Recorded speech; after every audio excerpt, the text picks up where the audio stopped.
Hi guys! Welcome back to my channel. So for today's video, I'm with Emma. At kami ay sumusugod sa Julanis Morissette. Category is sinat. Lagnat. Pulmonya. Pneumonia. Kumakatok sa mga puso niya. Wait lang, may hams. So ayan, naglalakad kami palabas ng Carlaville ngayon. So nasa Carlaville kami ngayon. So pauwi sabi ko ayun na yung pack-pack pa kanya. So ayan, wala nang tricycle ngayong oras. So maglalakad kami kasi kakain pa kami ni Emmeline. Gogo, magdodayot ako. Ay, diet ka ba? Ay, so uwi lang tayo? Nasama ka mag-walking. Wala ko mag-walking. Diet ka na? Tagal na. Ilan lang bawas mo timbang? Mga 3/4. Sa kabilang Disney pala. Wag na dito. Dito sa baba medyo. So ayan, maglalakad muna kami sa sakayin. Doon uuwi na rin kami. Nakakaloka, walang tricycle. So, category is kumakatok sa inyo mga puso talaga to. Sa inyong mabubuting puso at malalambot na puso. Eme lang po. Eme lang. So tara, abangan nyo yung journey namin. Namiss namin ang isa't isa. Sobrang miss. Ganito yung banding namin. So abangan nyo pa kasi may pasabog pa kaming banding ni Emma ulit. Wala na ba? Wala na? Ito na yun. Maya na nga, jingle na ko lang, wala ka siya ulit. Bye-bye. Hi na everyone at nakarating na kami sa aming kakainan ng aking Twinnie. Jeris. Hi Twinnie! Si Kuya rin. Kuya, magkano magpa-add ng baboy? Extra. Ayan, lechong kapalad ng lechong kawali. Sa kanya lang, sa akin hindi muna, hindi ko pa sure. So ito yung kakainan namin, sobrang bongga nila dahil ganitong oras may pagkain sila. So meron silang fried chicken, meron silang lechong kawali, chicharong bulaklak at pares. Ang bongga. Feeling ko ang sarap-sarap. Sakto sa tag-ulan dahil kami ay... Masarap yung chicken nila dito. Di ba nga, ito yung kinakain natin sa Carlaville. Sa base, oo. Tapos minsan nagdadala tayo ng kanin. So kakain kami ni Emmeline. Kuya, lagyan mo taba. Akan dyan po. Oo kuya, masarap yung taba niyan. Please. So this is my first meal. Yan kuya. Ay, ang sarap. Ang dami kuya. Perfect ka dyan kuya. More. So tara, papakita ko sa first meal mo to. Ano? Kasi 1 AM na. 2:30 na talaga. Ayaw mo na lang yung first meal. Naku, legit nga. So ipapakita ko sa inyo yung pagkain nila. Tara.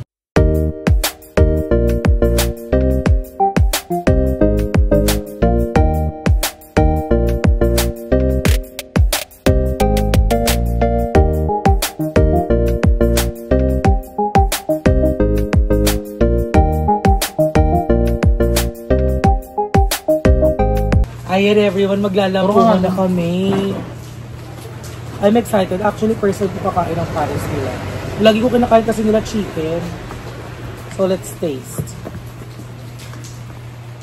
Pailab nilagang itlog. Ano saan itong dumi?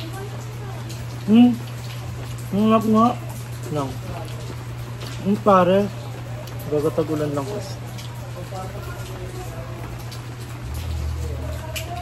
Hindi lang ganun kainit ng sabaw.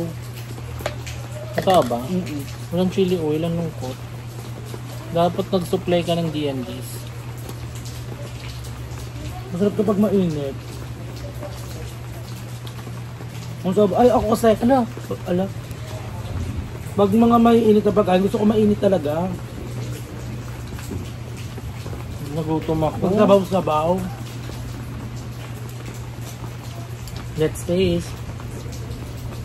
Ay, hindi nga mainit, diba? Pero mungusok siya.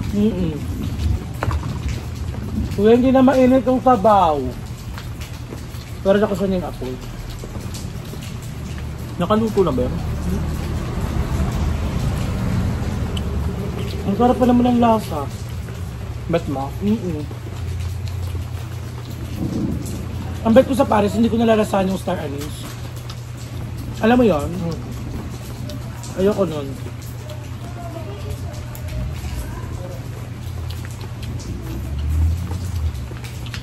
Saan tayo uwi? Hindi maliligo sa ulan. Taki mo maliligo pa pag uwi. Saka maliligo ako. Kasi lagi na ako nag-ilamin kasi na-inspire ako mag-ilamin. Kasi ang dami kong bagong facial wash. Ang galang? Lux Organic. Sponsor? Hindi pa. Binili mo? 200 lang siya.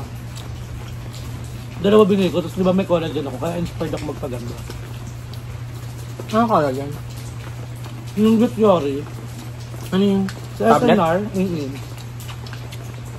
katulad dun sa'yo, Bili na ka ate mo? 6 tablets a day. Umahal naman ah. 1.8. Sabag naman ng ate mo. Love Love na na love ako. ka niya. Favorite. Bunso kasi ako. Parang alam niya yung mga needs mo, gano'n. Paldo-paldo ate mo. Mabilis na siya. Tapos, di ba nag-ano kami, birthday ng pinsan ko, ang daming sales sa Alabang. Pinunta natin. Ano ba? Ayala Mall. Ah, Ako ay yung sale na pati yung mga gap na damit. gusto ko din, nakakamiss din yung na-experience, yung may bibili ng ibang gusto mo. Yung ililibre ka. Yun sa family, gano'n. Yung parang ate, bilang mo ako, tapos bibilang ka. Hindi ko napapabili sa kanya. Ngayon sabihin niya, anong gusto mo, bumili ka. Libre ka. Ngayon nga, gano'n dyan. Kasi ngayon ako na gumagawa nung kay William. Noon ka sa feeling, mo. Sakto lang. Challenge. Kasi ate gumagawa sa akin noon. Tapos ngayon, ginagawa ko sa mga pamangkin ko, sa pinsan ko maliliit. Tapos ginawa ko rin siya last year sa mga kapatid ko sa Manila. Ayun ba kapatid mo sa Manila? Dalawa. Sino yun ka? Mabait lalaki yun. Yun. Kamu kami babae. Hindi.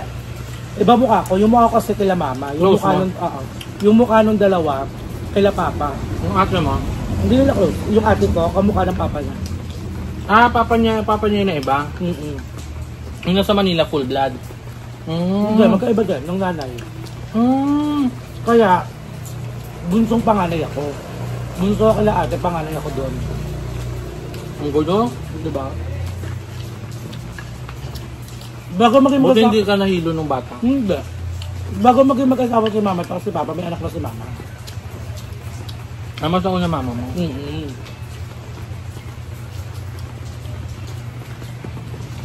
Tapos ako unang anak ng papa ko. Sa mama mo. Tapos unang anak ng papa ko din sa lahat. Yung ate mo? Anak din ng mama ko. Mm. Kaya super spoiled ako nung bata kasi nga unang apo ako ng lola at lolo ko sa Manila. So yung ate mo hindi connected sa Manila? Hindi. Saan lang siya connected? Sa mama mo? Close sa mama mo? Doon ako sa mama ngayon. Nung nag-work si mama. Ano na ubo? Ano? Oo, sinabi mo. Hub sila. Look me kay. Ikaw nung bagat ka din gano'n. Bunso ka ba? Papanganay ka? Bunso. Na-spoiled ka rin ng bagat. Hindi din. I mean, Hindi naman kami mayaman. Hindi naman kami mayaman. I mean, yung bunso, anong gusto mo? Lang ganun. Wala. Dak na naranasan ko nga dati. Aalis ako, wala pang pamasahe. Anong taong ka niyan? Grade 7, grade 8, grade 8 lang. Kasi nung grade 9 medyo nagkakapera-pera na ako. Ako naman nung elementary, super walking distance lang yung school ko. Pero ayoko, gusto ko sumasakay ako. Nagto-trolley kami. Magkano lang trolley dati? 5 pesos.